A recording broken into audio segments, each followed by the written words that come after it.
Thank you very much, Councillor Crompton, for the introduction there. And I am going to talk a bit about the budget process.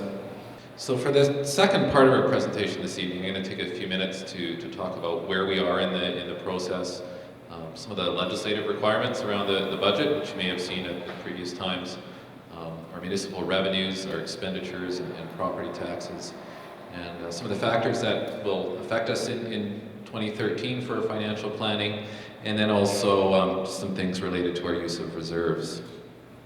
So a little bit about where we are in the process at this time. This event is part of our annual planning process, and that includes development of our corporate plan, working with the committees such as the Finance and Audit Committee, the EPI group who we've just heard from, our community life survey that we did earlier in the year, reporting back to you as a community. So that includes our quarterly financial report, the second of which was just released a few days ago, and providing for opportunities to hear from you and to be able to inform you about where we are and what's going on. So this diagram that's up in front of you is a representation of our overall annual planning process. We are somewhere just over towards the right-hand side on the preliminary budget and community meeting. We're part of being here to share information with you and also to hear from you. And while we can't say quite yet where we are with respect to property tax changes or changes in user fees, we want to ensure that you're aware of where we're at. So the timeline that we've got set out for the 2013 budget process is up, I see December 6th, which is where we are at today. The next sort of community information session will be in January, the 22nd, Committee of the Whole meeting. We have an opportunity to present more detailed budget information around projects, operating, where taxes and fees are headed to, so that the Council can make some decisions and provide direction to us.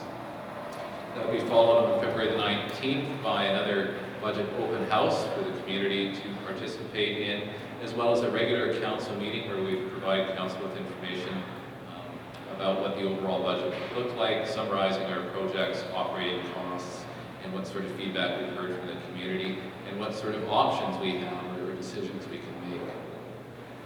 That would take us into March when we could actually start looking at the financial plan bylaws for review and adoption. And throughout this process, the community can stay involved through updates online at www.worcester.ca. You can follow the RMOW on Twitter and Facebook. If you go to the Play Speak page, you'll see that there are links to both of those methods of social media. And I'm interested to see how that's really going to work. I've not used social media a lot myself, so this Play Speak option is quite interesting. Just a little bit of review around the legislative requirements for our financial plan. There's many reasons why we do plan. It's necessary in order to get to where we want to be, but it's also a legal requirement for us to do so.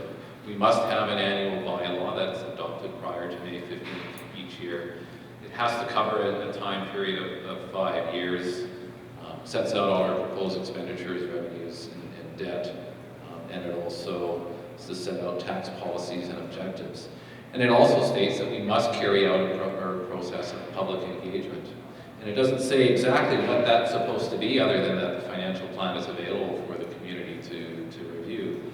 And clearly I hope that we're getting well beyond that minimum standard in an effort to keep people informed and be part of the decision-making process.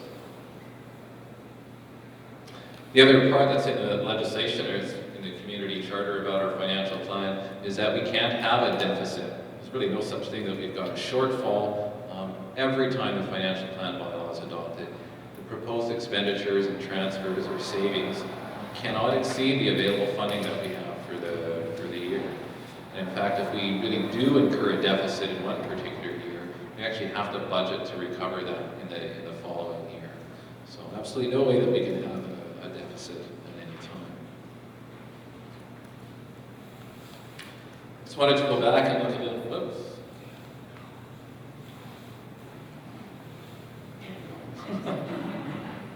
You're not the only one. So I wanted to take a few minutes to review municipal revenues. On the slide in front of you, they're set out as general, water, sewer, and solid waste. And those just refer to the funds that the municipality uses. And those funds are generally self-funding, so to speak, so that within each fund, the amount of revenue that's generated pays for all of the expenditures and transfers to reserves within that fund. So general is most of the municipal operations that you see around you, so our CMP, roads, the snow clearing that goes on, maintaining the village.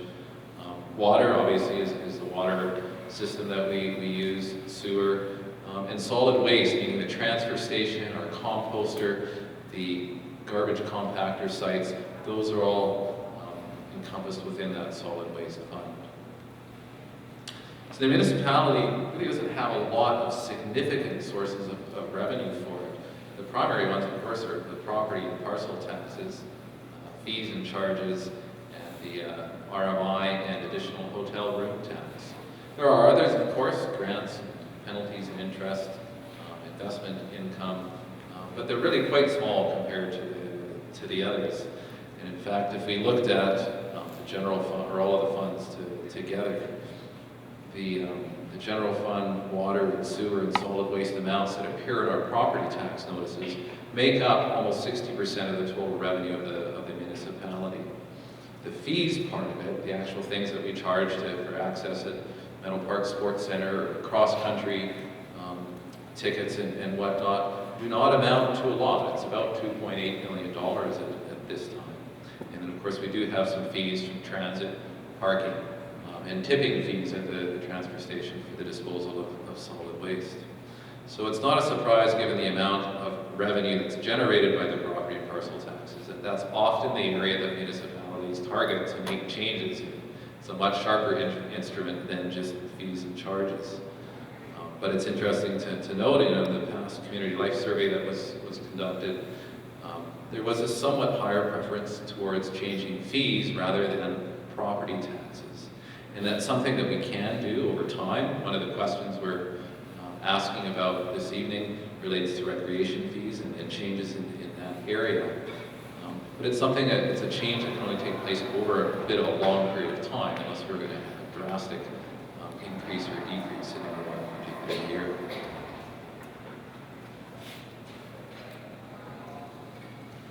Just a little bit more on the property taxes here. This slide represents the proportion of taxes that's collected from each property class. That class refers to whether it's residential, class 1, business and other, class 6, or class 8, which is recreational property. Virtually everything here in Whistler is class 1 or class 6. There are some recreational properties and a bit of light industry, but very, very insignificant compared to the others. And this proportion of tax that's collected from each class does not change significantly from one year to the next.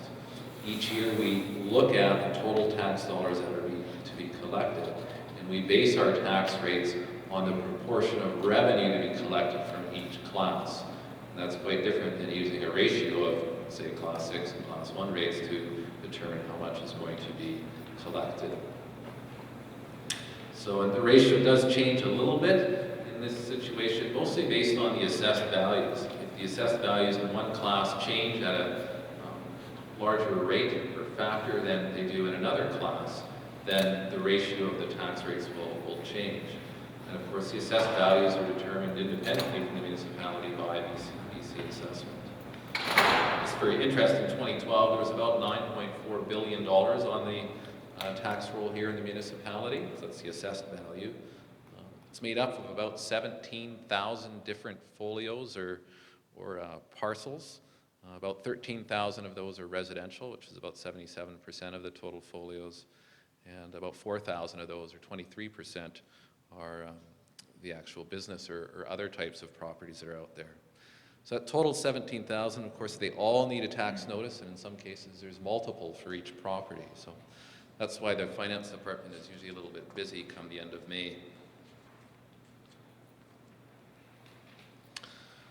Also just wanted to review a bit or remind people that the municipality does collect taxes for a number of other agencies here in the province. There's of course the school tax, the Municipal Finance Authority, the Hospital District, BC Assessment. They do in fact charge us for assessing our properties essentially. And the Squamish-Lillooet Regional District, or the SLRD. These amounts generally aren't large with the exception of the school tax. And if we look both at residential and the business or other property classes, nearly 60% of the tax that's collected is municipal, and the bulk of the remainder is tax or school tax that goes to the province. If we look back about 10 years ago, the municipal and the school tax proportions would be about reversed from where they are today. And that's just a reflection of how assessed values have changed in Whistler versus the rest of the province. And the school tax, in fact, how they allocate that is they take half the required amount and they base that on the population within each school district.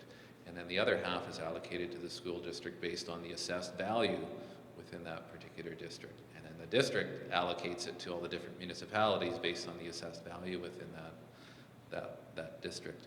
And that's how Whistler at one point was paying a huge amount of school tax compared to other communities like Squamish and Pemberton, simply by virtue of the high value of property here compared to those other areas.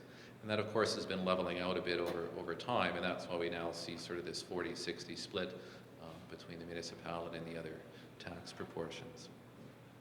So, and should note also the province does pay us about $25,000 a year to collect that school tax on their behalf and remit it to them. And if nothing else, in July, when all of those property tax payments come in, our bank balance looks very, very healthy for a bit. It's about $60 million that comes about. So of course, with that revenues, we need to pay for expenditures. And the primary uses of our funds, of course, are payroll, goods and services, and transfers to reserves. Smaller amounts, which are residence and partner payments, as well as making debt and interest, or debt principal and interest payments during the year. But roughly, it's about a third payroll, a third to the goods and services, and a third to the reserve transfers in other areas. If you look at the water and sewer, the reserve contributions in those areas are quite a bit a higher proportion of their revenue than it is in the general fund. And that's simply by virtue of the cost of the infrastructure that is in place for those particular funds, and the need to be able to have money available to maintain and replace that as we go into the future. And solid waste is one of the areas that right now has a very small amount that gets transferred to reserves. We're looking at ways we can generate more revenue or save costs in order to increase that. There is debt, interest, and principal payments in there as well. The municipality has about $26 million of debt. That gives rise to annual debt payments of about $2.9 million at this time. There is absolutely no new debt planned in 2013 or in the foreseeable future at this point, unless we've got a significant change in our plans. And we expect that going into 2013, the proportion of these expenditures, not the amount, but just the proportion of that, remains roughly the same. It's not something where we expect to see a lot of change. So when we were creating our 2012 financial plan, there were factors that we were already aware of that were probably going to affect us in 2013. So these are things that were already included in our financial plan. We expected some very modest tax growth from new construction, about 1/3%. That would add about $120,000 to our property tax revenues.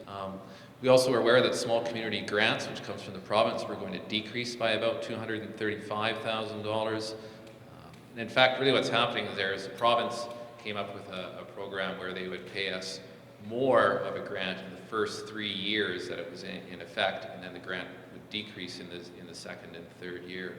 Overall, they do pay us the same amount, but they developed that program after 2008 in an attempt to provide municipalities with some stimulus funding and a way to pay for some of their operating costs if they were facing challenges with respect to the economic downturns that were taking place. We also know that there's some new operating costs that we need to be able to account for. Examples are Bailey Park and the Whistler Olympic Ice Rink Plaza, or the Whopper as we tend to call it. We know for sure that the revenue from the outdoor ice facility is probably not going to cover its entire operating costs. That's another question that's being asked at the tables this evening is, just how do we fund those sorts of things where we've got an amenity, but there's not a direct revenue stream in order to pay for it.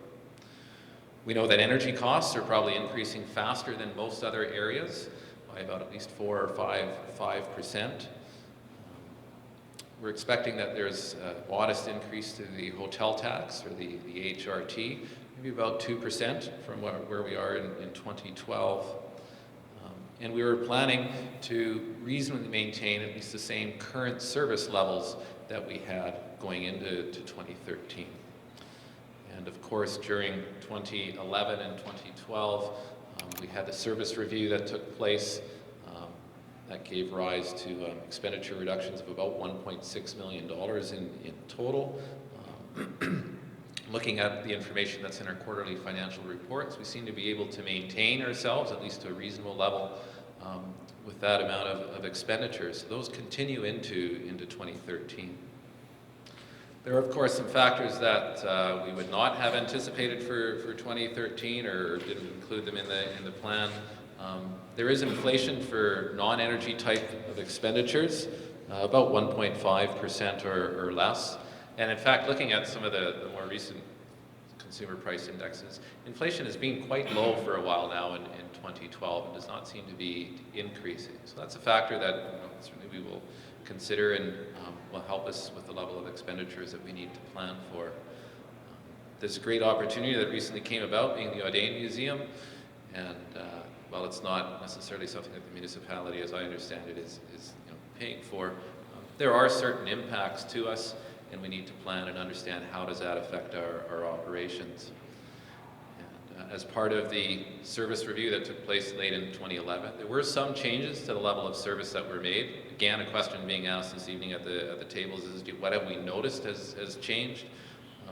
But if there's an opportunity for returning to the existing levels, or in fact increasing service levels, then we will consider that. And that's something that we would talk about at the January 22nd Committee of the Whole meeting is there options that we can afford to do, and what is the most important thing to consider. There's also the increasing recreation fees that have been proposed, so again a discussion at one of the tables. And a fundamental change in how we have been preparing for our operating budget in 2013 is that there's no base budget that's been provided to departments. Essentially, people are starting with a box that's blank, and we're asking, can we take a pragmatic look at what have our operating costs been? What do we rationally need to incur in terms of expenses moving forward?